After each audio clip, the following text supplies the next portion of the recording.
یہ ایک شہر کی جدید زندگی کی کہانی ہے جہاں رومانس اور محبت کو میری زبان کے ذریعے جدید تصویر میں پیش کیا گیا ہے۔ اس کے دو اہم کردار ہیں، علی اور مریم۔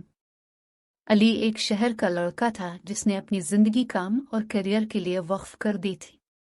ان کی زندگی بہت مصروف تھی۔ ایک دن جب وہ اپنے دوست کے ساتھ کیفے میں چائے پی رہا تھا تو اس نے پہلی بار مریم کو دیکھا۔ مریم ایک خوبصورت لڑکی تھی جو اپنے خواب کی پیشکش کے لیے ایک کتاب پر کام کر رہی تھی۔ علی کی نظر مریم پر پڑی اور اس کا دل دھڑکنے لگا۔ اس نے اپنے دوست سے پوچھا، یہ کون ہے؟ دوست نے ہنستے ہوئے کہا، وہ مریم ہے، کتاب کی مصنفہ، وہ وہاں کتابیں لکھتی ہے۔ علی نے مریم کی طرف دیکھا اور اس کی خوبصورتی اور اخلاق پر فخر کیا۔ اس نے اپنے دوست سے کہا، میں چاہتا ہوں کہ تم میری مدد کرو، میں مریم سے بات کرنا چاہتا ہوں۔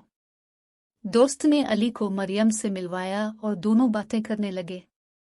علی نے اپنی دعوت کے لیے چائے کے انوکھے کیپسول بنائے جیسے کسی کتاب کی نظمیں۔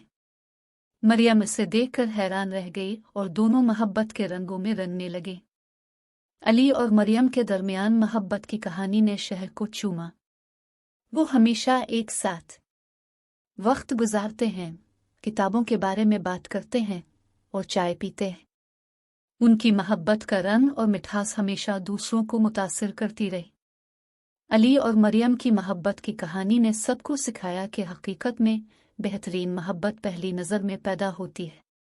انہوں نے اپنی زندگی کا سفر ایک ساتھ جاری رکھا اور محبت کی مثال قائم کی۔